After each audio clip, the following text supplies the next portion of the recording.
Hi, everyone. Hey, it's Holy Week.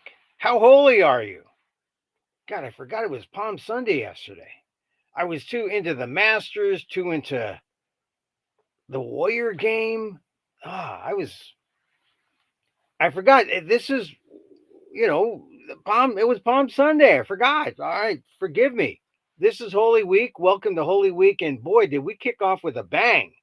Today, if you've been following the news, Kilmar Abrego Garcia, the fate of Kilmar Abrego Garcia.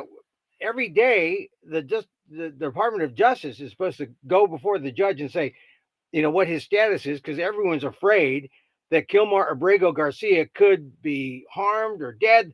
The last time over the weekend, they reported, oh, he's alive and secure. That they said alive and secure. They didn't say, oh, he's well. Oh, he's suffering from X or what. We just don't know. He's alive and secure. Well, today, because the president of El Salvador, I call him president, but he's really the dictator. He was in Washington. Bukele was in town. I'm going to get his first name correct. Salvadoran President Bukele, right? Well, he's really just another sycophant, right, of Trump. And the question came up: would Salvador give up Abrego Garcia? And his answer was, "How can I return him to the United States? Do I smuggle him in? Of course, I'm not going to do it." It's like, I mean, the question is preposterous. Oh, everyone likes to say that word now. It's preposterous, like he's smuggling in a terrorist into the United States. Well, first of all, we know that Abrego Garcia, number one, is not a terrorist. They don't even have charges against him.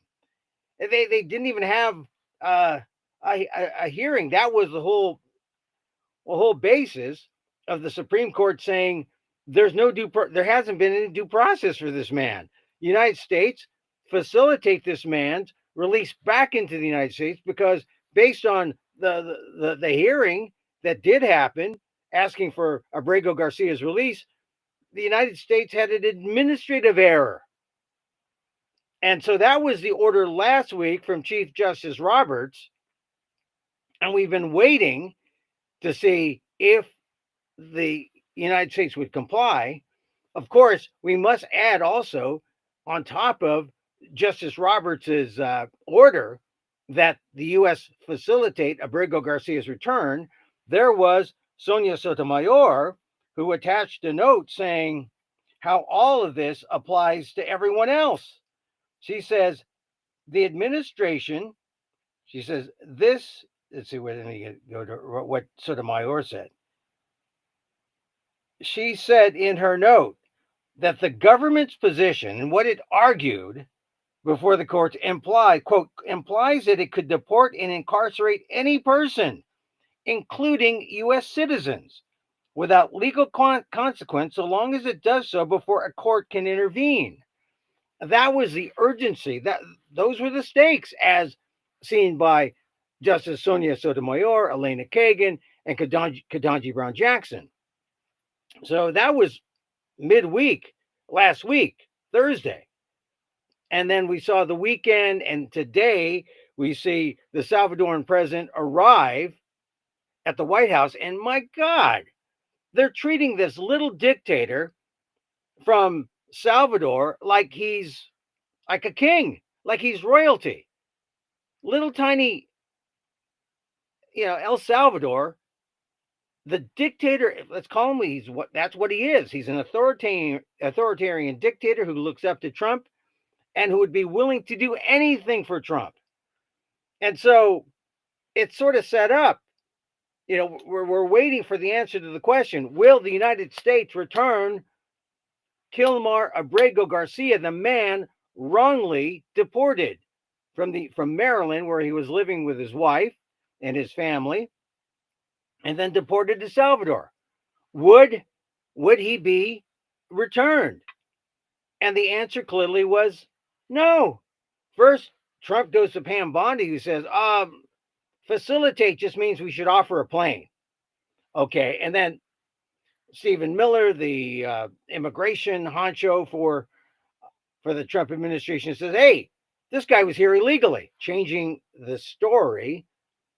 Remember, the original Justice Department attorney a couple of weeks ago said, "Hey, it was an administrative error. It was a mistake." Now they're saying he's here illegally, trying to change the narrative, making it a false narrative to cover up and say what they're doing is exactly right. He was rightfully deported. It's wrong. What did they do to that attorney who said he was wrongly deported? That Abrego Garcia was wrongly deported. They fired him. They fired him. So you have Stephen Miller chiming in and say, "Oh, the guy was deported. Oh, he's not here legally. We had our rights, and also, a district judge can't get into foreign matters." And then there was Marco Rubio who chimed in. He says, "I don't know, or I don't understand what the confusion is," says Secretary of State Marco Rubio, who's in the room. He says, quote, "This individual is a citizen of El Salvador. He was illegal in the United States and returned to this country." And then in this open press conference gaggle, a group of the Trump cabinet and Bukele from Salvador and the press was there.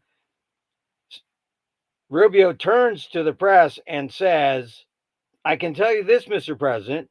The foreign policy of the United States is conducted by the President of the United States and not by a court. No court in the United States has a right to conduct a foreign policy of the United States. It's that simple. End of story." Easy for Marco Rubio to say, but what does the Constitution say? And the court order. Are they just going to defy the court order by not a district court, but by the highest court, the Supreme Court, Justice Roberts, and then the concerns of Sonia Sotomayor? And that's why this whole thing is, if you want a constitutional crisis, here's your constitutional crisis. Of course, we have one over the tariffs because the president has no right to issue tariffs unless he considers it an emergency. But what if the emergency is caused by him issuing the tariffs? He has no right. It's Congress that has the right to tax, the right to tariff, not the president. That's constitutional crisis number one.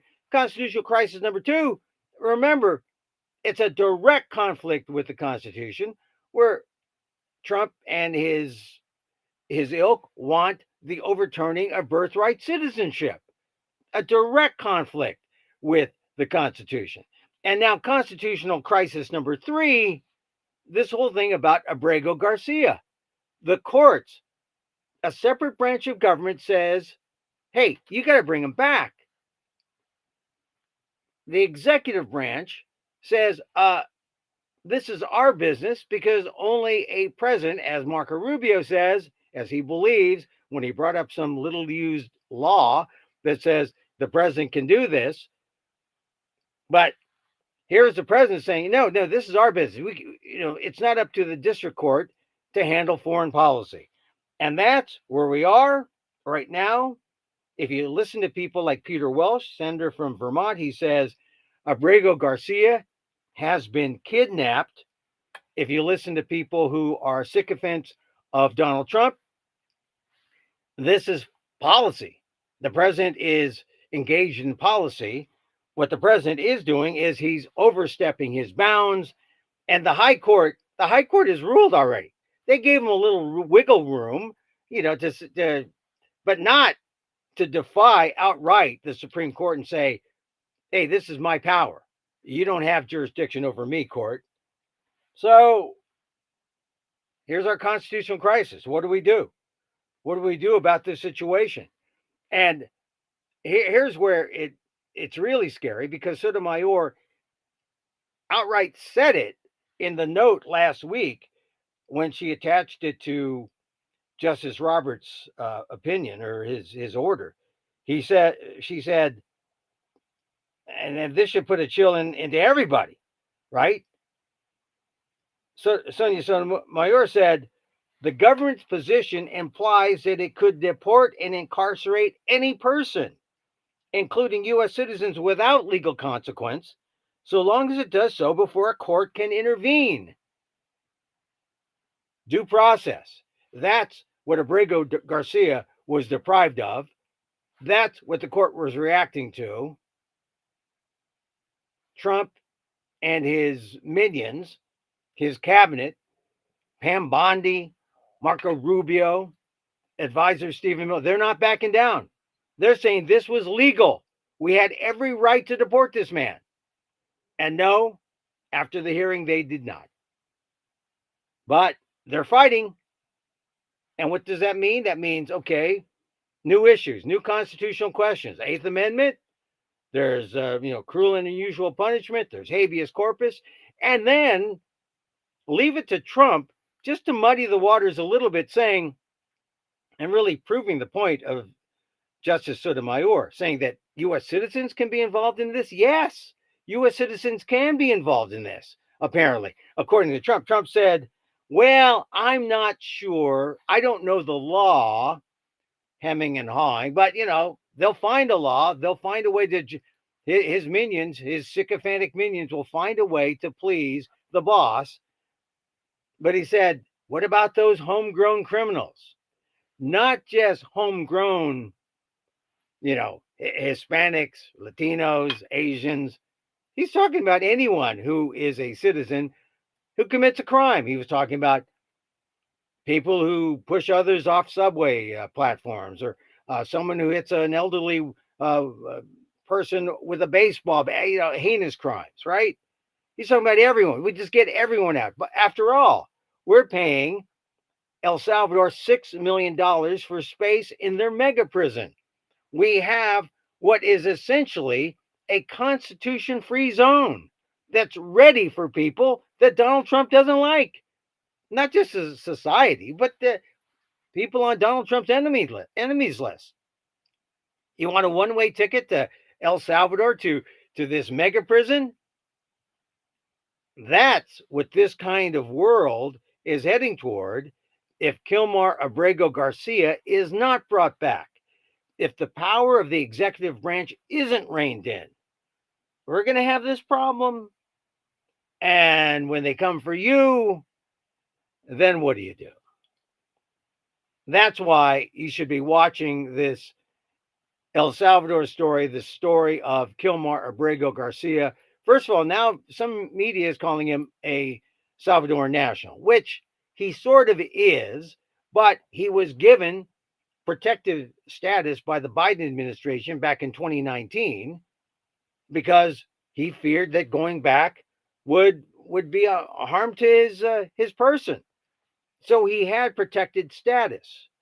It wasn't like the government ever proved that he was MS-13 or that he was a criminal.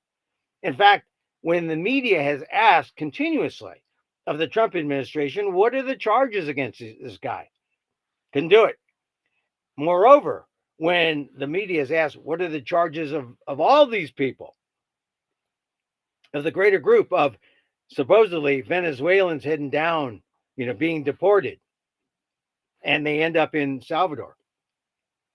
60 Minutes did a report, something like 70-80% had no criminal record at all, that they were tossed in the group of deportees because they had a tattoo, because of some kind of hearsay evidence. They had no hearing, which goes back to Roberts' order that said, hey, where's the due process? This is America. So there's a lot to be concerned with today. And we should follow this in, let's see, I guess at this point, we're waiting to see what the Department of Justice does to the ongoing order at the district court level, where the district court judges said, hey, you got to tell me the disposition of Abrego Garcia. We got to see if he's well. And not just that he's alive, not just that he's secure. He's in the worst possible prison. He feared for his life in 2019, and now he's the center of attention. I would hope that he's being treated like royalty in that prison, but something tells me that isn't the case. So people who are watching and are supportive of Abrego Garcia are crossing their fingers and hope that he's alive and well. Not just he is alive, but he's alive and well. And you know that the district judge will probably have to have another hearing forcing the Department of Justice, forcing the Trump administration to live up to the Supreme Court order, which I'll admit was kind of, Solomonic in the sense that it was a 9-0 decision, but the 9-0 was really more so that Roberts could say, I mean, it essentially said that that that Abrego Garcia didn't have due process, and he had to, if it was a mistake, he had to be brought back. But it also indicated that in a foreign policy matter, not necessarily the purview of the court, but this isn't a foreign policy matter, and this is going to be the basis for further court argument, and it just makes you suspicious, doesn't it? If the original Department of Justice attorney who was arguing this gets fired, and then Pam Bondi gets in on the act, and Marco Rubio, and all the other, Stephen Miller gets in on this, and they insist, oh, this guy was illegal. He was here illegally. We can't send him back. So add this, or put this at the top of your list in terms of urgent Holy Week constitutional crises, because really, I don't know. I don't know how safe Abrego Garcia is in the hands of the Salvadoran dictator, Bukele, but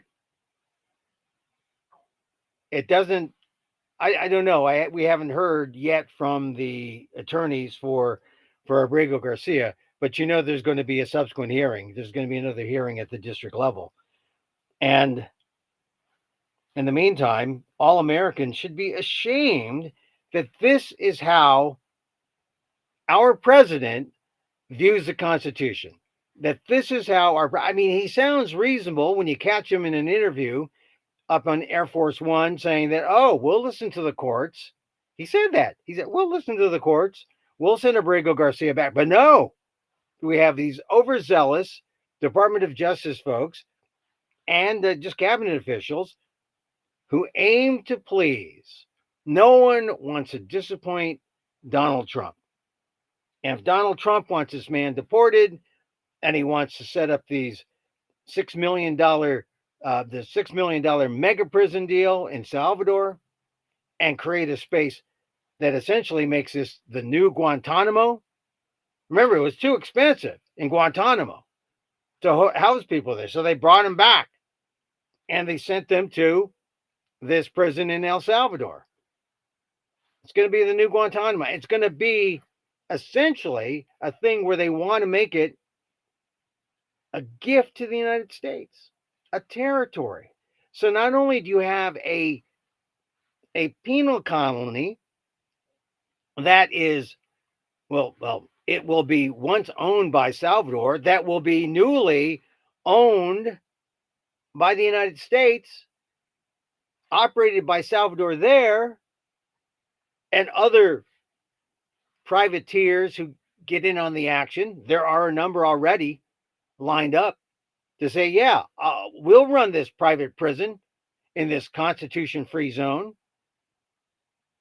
in a colonized part of El Salvador. I mean, that's what's going on here, ultimately. A place where they can lock up and start their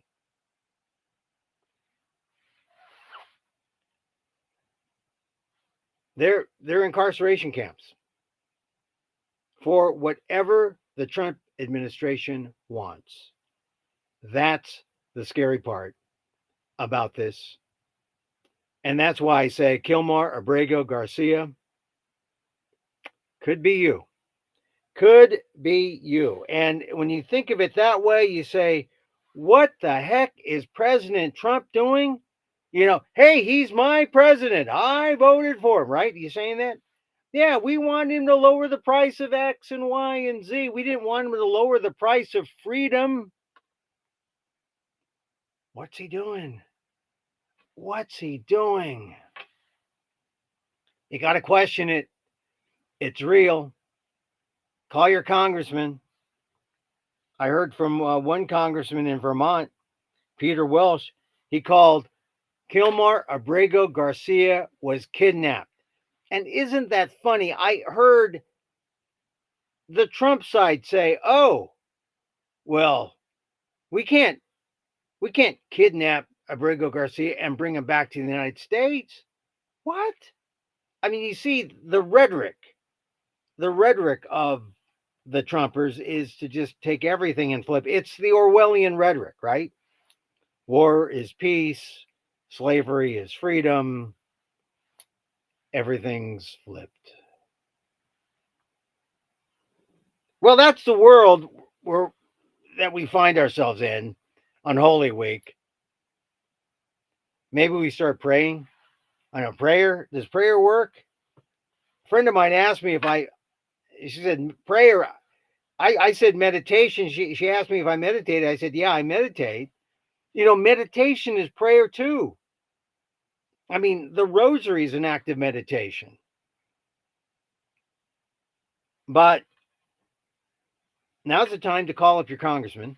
Now's the time to speak out. Now's the time to talk to your friends and relatives and let them know exactly what's going on. And say, look, I'm an American. You're an American. He's our president. Should he get away with this power grab after the Supreme Court said, no, can't do that. You got to send Abrego Garcia back. Power grab. When you exceed your power and do whatever you want, well, that's not a democracy. That's more like, in terms of one man, a monarchy. Can we have that? I don't think that's what Americans want. I don't think that's what Americans wanted when they elected this person. Well, we're talking about a slim majority. Oh, it's not a majority. It's just a slim number of people. Trump won by like 1.5% of the vote. Not a mandate. Not a mandate at all. But think about that. Think about what's happening. When you have your holiday meals with your friends and family, don't make it a policy-free zone. Make it an ideologically free zone. You don't have to talk about divisive stuff. Talk about together stuff. Talk about what bonds us as Americans, and talk about what's fair. What's a fair way to discuss these things that affect our families, many of whom are immigrants, many of whom are here and they're undocumented. But for Holy Week, we've got the Holy Week chill. Donald Trump's Holy Week chill that he's just sent through the country by that display this morning at the Oval Office when he met with President Bukele of Salvador. Because Sonia Sotomayor was right last week in that Supreme Court note that she attached to Justice Roberts' order saying that Abrego Garcia should be returned. She said it could happen to anyone. It could happen to United States citizens. It can happen to people who were born here, homegrown. And wouldn't you know, Donald Trump, he mentioned that. He mentioned the homegrown criminals today, leaving open that possibility that it could be Americans who get sent to El Salvador. That should alarm everyone. Everyone. everyone in the United States. All right, that's it. I'm going to leave it there. We're here. We pop up Monday through Friday. Emil Amok's Takeout, My Takes, and All Things Considerable. We also subtitle it WDAAT. What does an Asian American think? Because what indeed does an Asian American think? No one asks us. No one says, "Oh, we really care what you." No, they don't think it. They don't care what we think. But we have a lot to say. So check me out on YouTube. Check me out on X. I'm still on X. I don't do much except say, "Hey, here's what I think." And that's the First Amendment. That's American. That's as American as it gets, right? So we like to close with a little meditation. Oh, by the way, I saw comedian Jackie Cation in Sacramento this weekend. Oh, she great. She's great. She's funny. She looked at me in the front row and said, "Are you Vietnamese?" I said, "Vietnamese? What? Do you? Of course not." And she should know because I was on her show called The Dork Forest. If you Google Dork Forest or Dork and Emil Guillermo, you'll see the show that I do talking about Filipino American history. Filipino American history with Jackie Cation. But interesting show. That's the other thing about this whole thing about Kilmar, Abrego, Garcia, because and the tariffs and all the stuff happening this week about exemptions. Man, the Philippines or the United States is becoming an awful lot like its first colony, the Philippines. You know, crony capitalism, exemptions, people are lining up for favors. Do something for me. Do something for me. More about that later this week. Hey, I'm Emil Guillermo. Emil Amok to you. We like to close with a little meditation because we're all about love. We're all about love, right? See, here's this San Guillermo here in the back. We're all about love. We're all about love. Loving kindness, so as I wish for me, I wish for you. May you be safe. May you be happy. May you be healthy. And may you live with ease. Emil Guillermo here. Darn it, the Warriors have to play a playing game? You're kidding me.